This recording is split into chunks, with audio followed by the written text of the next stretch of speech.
Hi folks, my name is Jason and this is my vlog called Living with CMT. I hope you enjoy.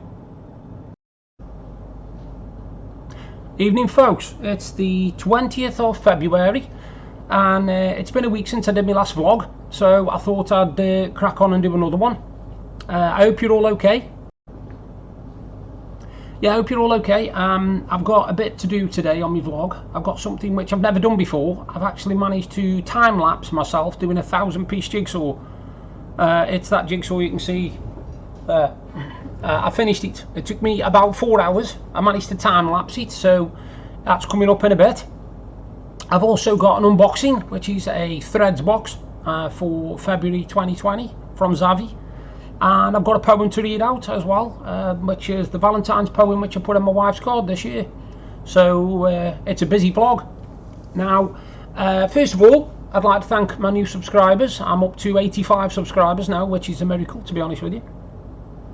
I've stated before, I've got a lot of people at the moment asking me what CMT is. So here's just a brief rundown. If you want to skip this bit, you can, if you know already. CMT stands for Charcot-Marie Tooth. It is a muscle or nerve, whatever, wasting disease. It is something I was diagnosed with in 2005, though I've had the symptoms since I was a child. I was always falling over, I couldn't stay on my feet, but of course back then I was always called clumsy and awkward. In 2005 I finally found out that I'd got a thing called hereditary motor sensory neuropathy, which was the old name for Charcot-Marie Tooth. It's a debilitating condition. It's a condition that's got worse definitely over the last 10-15 years of my life. It affects your fingers, your hands, your feet, and quite a lot of other places. The thing it does mostly for me is it does that to my fingers, which that's also exacerbated because I've been doing a jigsaw as well. I have trouble holding and gripping things. I've had to give up playing snooker because I can't hold the cue no more, and I've also had to give up playing darts, which was one of my mainstay sports, and I wasn't too bad at it, if I do say so myself. I took after my dad because my dad was a very, very good player. He played for Staffordshire. He was a really good dart player. I never beat him once. But yeah, CMT, like I said, I got diagnosed in 2005. It's made a massive difference to my life. As things that I used to take for granted, like walking, for instance, which I can no longer do without calipers on my feet outside the house. Not too bad in the house because I've got walls and stuff I know where things are, so I can reach out for them. My balance is terrible. I'm constantly falling and tripping over, except when I've got my calipers on, which give me a bit of stability. I also suffer with anxiety and depression. I've got a thyroid condition called hypothyroidism.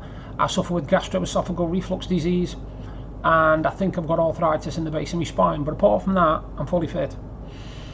No, a lot of them things make themselves worse because of the different conditions. If you've got one of them things, that's not so bad. 2 of them you can live with, but you get 3, 4 and 5 and it sort of multiplies the symptoms and makes you feel worse. I'm very tired. I'm very tired quite a lot of the time.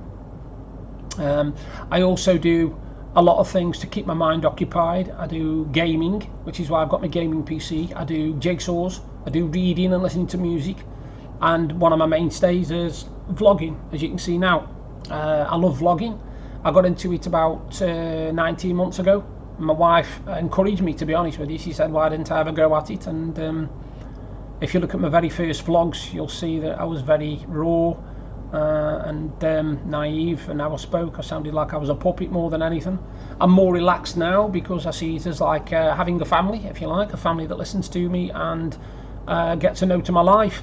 Now, if you've tuned into this vlog expecting excitement and adrenaline pumping stuff, then this is vlog is not for you.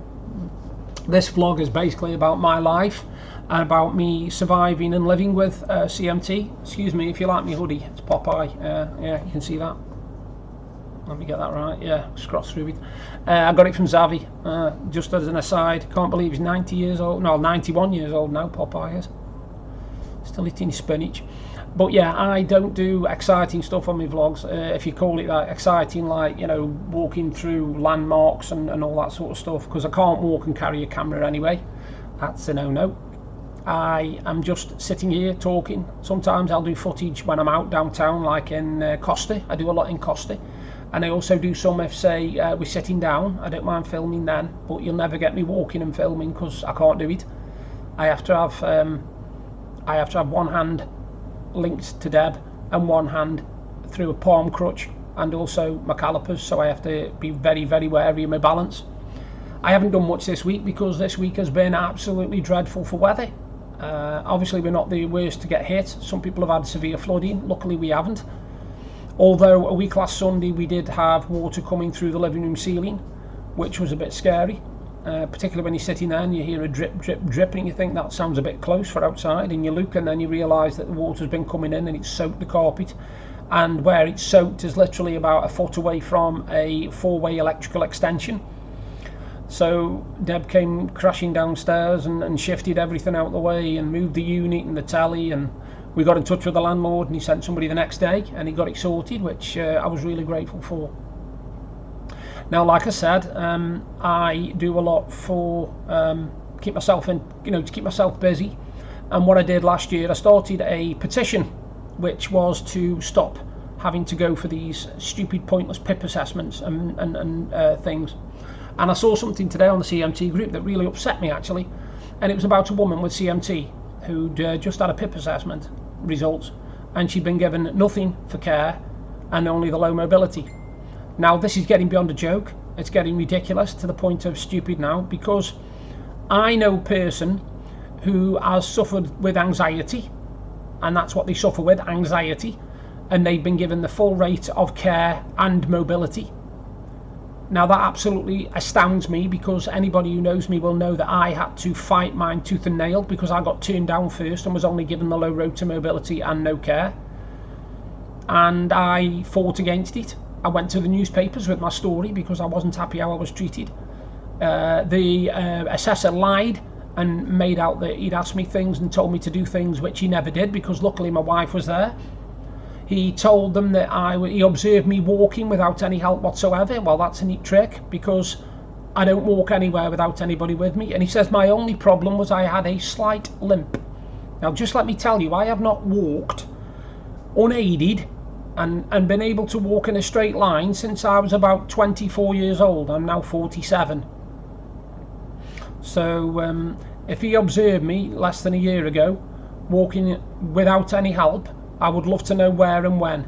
And if he's got it on video, I would love to see it, because they can use any evidence they want against me. They will never catch me walking unaided, because I can't. But getting back to this woman, I feel really sorry for her, because I know what it's like to be treated as a second-class citizen, in fact third class. And I think they need to redo the PIP assessment material, because if they can think that somebody with anxiety deserves full rate of care and full rate of mobility, and yet somebody with a condition that limits their mobility doesn't get hardly anything, there's something wrong somewhere. I know the mental health charities were absolutely, storming against the social, saying you've got to take this into account, that into account, but a lot of people now are milking it. They are milking it. I suffer with anxiety myself, and I know exactly what it does to me, and my anxiety does not cause my mobility problems, and it never has caused me mobility problems, so I don't know how that works. But it does mean that when I go out, I have to have somebody with me all the time. I cannot go out on my own anywhere. I don't feel right going out on my own. I panic. I suffer with panic attacks, and if a place is crowded, I have to get out of there quick. A quick example was a couple of weeks ago. My sister came up and we went for a meal at a place called The Squirrel, and I did not feel good at all. I felt out of it. I did not want to talk to anybody. I did not want to be there. I wanted to be as far away from there as possible, even though we were having a lovely family meal. I just did not want to be there. So I know exactly what anxiety can cause, but it does not cause mobility problems unless you've got something else as well, and this person hasn't. This person has got no mobility problems whatsoever. But if you go into the social and you give them a sob story, then you will get whatever you want to get. Simple as, because that's what they fall for. If you go in there and tell the truth and make out that you're leading a normal life as possible with your condition, but you still need the help, they will look at you and go, well, no, not really. And that's what they're turning around and doing. Many moons ago, I went for an ESA assessment and I got turned down, and then I went to welfare rights and they told me the problem was because of how I looked. I looked clean shaven. I looked smart. I looked like I knew what I was doing. I had my wits about me. But I said to him, I said, yeah, but I'm not going in for mental health problems. I'm going in because I've got physical health. He said, yeah, but it don't matter. Sorry, there's something wrong with the system. Anyway, coming up is an unboxing, and it's the Threads February 2020 box. Excuse me. So, reaching down and getting the Threads February 2020, when I can actually hold it properly. There you go. Threads box. And the company that sent it, you can't quite read it because I've got rid of the label. But it's a company called Zavvi, and they're online. And what you get is a t-shirt and reading material. And when I say reading material, I don't mean a newspaper or nothing. I mean you either get a graphic novel, a book, or a comic. Now this month I'm really pleased because this one's baffling me actually, because the colour of it on the screen makes it look as if it's like glow in the dark, and I'm not sure if it does. But that was my t-shirt. That was my t-shirt, and obviously it's the Flash, as anybody could tell you who's into DC, Marvel, or anything like that. Superheroes, because that's my thing. That's what I'm into. I'm a geek. I know I'm a geek. I don't mind being called it, because this proves it anyway. The book that came with it was a Thor comic stroke graphic novel, and I'm really looking forward to reading that actually. And it's called Thor vs Seth the Serpent God. Now, when you bear in mind you've got a book here that costs, let me just have a look, right, $20 in America, which is about £16, right? Got a t-shirt, decent t-shirt, proper merchandise one, about 10, 12 quid, maybe 15. So you're looking 30 quid for the lot, right? The subscription costs £6.99 a month. That's all it is. And you get 2 items, sometimes even 3. Sometimes they'll chuck in like a little key ring or something like that. But if anybody's interested, go on to zavvi.com. Really good, really good. I'm not sponsored, by the way. Not sponsored to do this. This is just something I choose to do on my vlog. Zavvi don't even know I do this. I do it because I like to pass on my good fortune, if you like. I'm happy with what I get, so if I can get something and make somebody else happy who's a geek or wants to be a geek or whatever, then go for it. But yeah, that is the let me get this right now, Threads February 2020 box. Now, once again, anybody who knows me knows that I'm a writer. I am a published author. I've actually had a book of poems published and a fantasy novel published, both available on Amazon. If you want to know the details, just message me, whatever, and I'll tell you where they are. And I write poems. I love writing poetry. It's something I do when I'm in the mood to do it. And one of the things that gets me in the mood to do it is my wife. My wife is a very big inspiration for all the romantic poetry I write, and this certain poem, what I'm reading out now, is called Everything, and I wrote it and put it inside my wife's Valentine's card for this year, so I hope you enjoy. Here we go. Everything. As I look into your eyes, twin pools of radiant light, I am captured by your beauty, such a rare and wondrous sight. I see myself reflected, the smile upon my face, for in your eyes my heaven, such a warm and loving place. As I hold your hand in mine, it fits just like a glove. I feel the softness of your skin, that feeling that I love. When we walk together hand in hand, we two are one. The race of life together, a journey I know I've won. When you tell me that you love me, my heart it starts to melt. The warmth inside me spreading, a feeling with you I've only felt. My heart could hold no other, and no other could take your place, from the softness of your skin to the smile upon your face. I hope you like that. It's called Everything. Right, here we go, folks. This is an experiment. This is the time lapse of my doing a 1,000-piece jigsaw. I hope you enjoy it. I've never done this before, so it's just something. I will be speeding it up, obviously, because it took 4 hours. And then there's a couple more pictures of other jigsaws which I've done this week. So that's it for my vlog for now. You take care. If you like what you see, follow the instructions at the end. Bye for now.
Well folks, I hope you enjoyed the vlog, and if you did and you want to support me, you can subscribe by clicking there, and if you want to see what I did in my previous video, you just click up there. If you do like the video, please give me a like and maybe subscribe. Bye for now.